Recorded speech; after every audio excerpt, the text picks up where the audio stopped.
Coming up at 10 o'clock, it's Uncanceled on KCMO Talk Radio, right after Pete Mundo and Mundo in the Morning. It is 8:33. Good morning. Happy Tuesday. Although for the next 10 minutes, I hope you're fired up about something. Let's get to it. It's time for Tirade Tuesday on 95.7 FM KCMO. Are you talking to me? How dare you? Are you talking to me?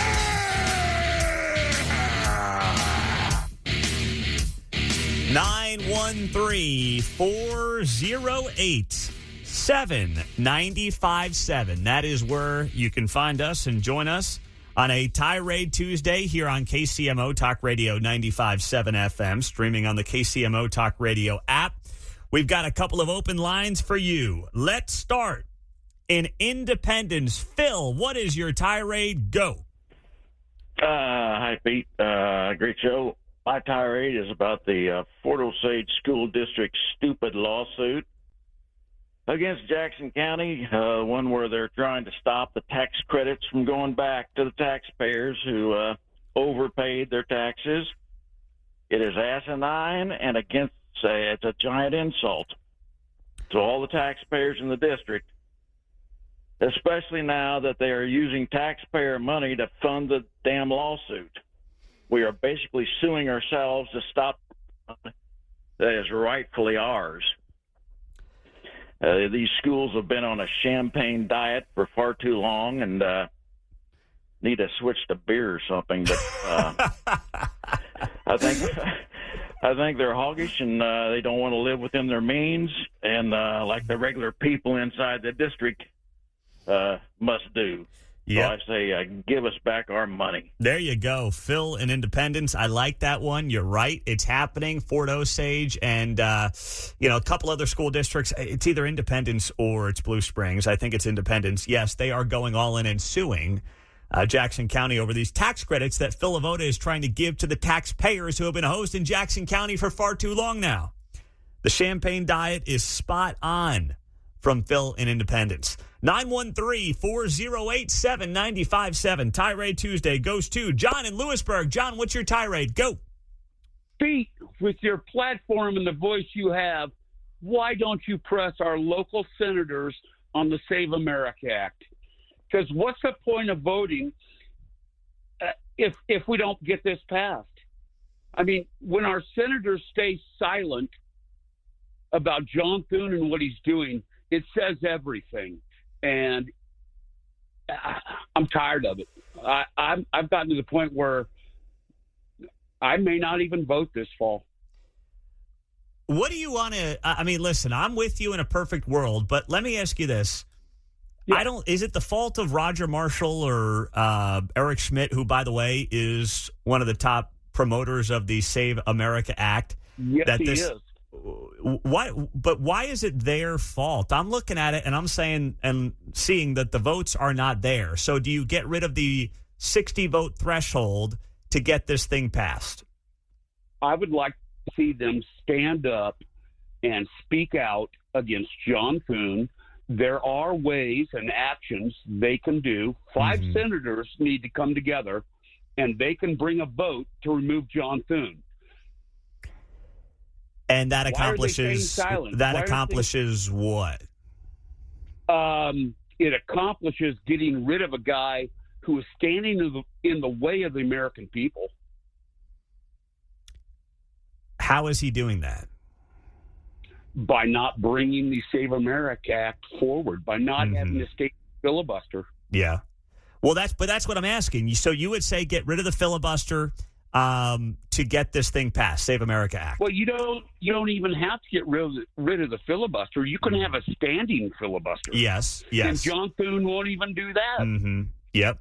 Listen, I just think the problem you get into then is you end up with some of the drama you had after Kevin McCarthy got blown out. Makes people feel good, but what actually gets accomplished from it? Well, a lot gets accomplished because you're removing a guy or possibly removing a guy who's not doing what Americans have voted for. And then you have more chaos in your ranks and still nothing ends up getting done. And you know what? Chaos is fine with me. Okay. And Donald Trump was the hand grenade thrown in, the Molotov cocktail thrown into politics. And we are going to lose our country if we do not have the Save America Act passed. Mm-hmm. Listen, I agree with you on the Save America Act. I do. But the idea that Republicans are going to lose because they don't pass the Save America Act, I mean, how did they just win the 2024 election, the White House, the House, and the Senate? Donald Trump. Okay. So what did the majority of Americans say, and what does the majority of America want? Save America Act, voter ID, everything. Yeah, and then you take that away from the states, right, is what you would do. No, it'd still be in the control of the states. I still wonder why the states can't even implement something like that themselves. Yeah. Well, listen, it's a good. I think that there is a little bit of wish casting going on here. Thank you, John. Hey, most importantly, John, I think I was thinking about you the other night. Not in a weird way. Are you the guy who called up months ago and said that you sit while you pee? Yes. Okay. All right. I thought so. At 2 a.m? Yes. Okay, that was you because I had somebody tell me a few weeks ago that they also do that, and it's good for them as their prostate gets older. And I was like, who was the guy who called up my show months ago and said he sits while he pees? And it was you. It was John from Lewisburg. All right. So big Save America Act guy and big sitter while he pees guy. Yes, all right. Good to know. I'm going to sit and relax while I take a piss. All right, John. Thanks so much. Appreciate the call. Okay, let's move on. Libby and Waldo. Hi, Pete. Okay. My rant is about this Munoz, young person named Munoz who did the shooting last week. How is it known that he's definitely in Kansas City? How is it that we don't think he might be on his way to Mexico or Canada?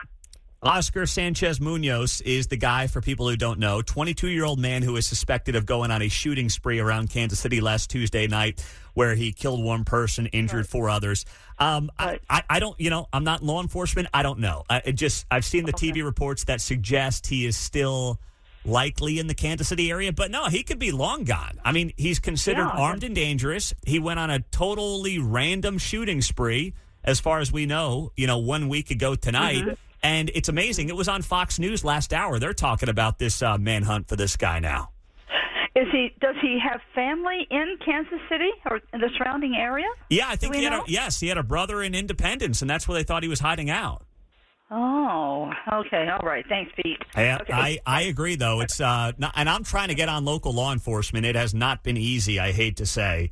And the mayor said last Thursday he thought they were closing in on this guy. Here we are 5 days later. Nothing going on. 913-408-7957. Victor in Parkville. Go ahead, Vic. Hey, Pete, here's the thing.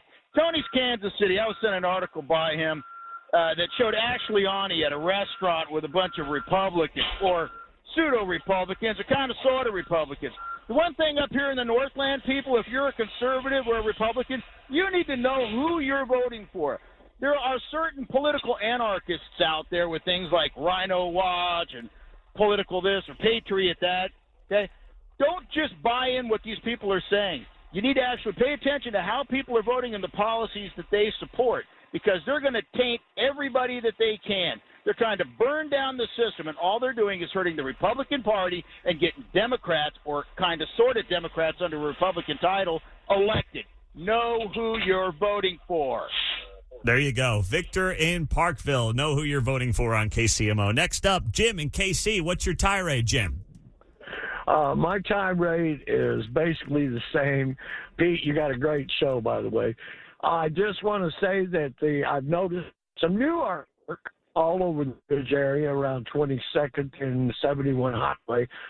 I wish that the police could bring in just one person that is causing all of this graffiti that's ruining the city, taking my tax money and everybody else's tax money. Not one time have they shown one guy that they can actually prosecute.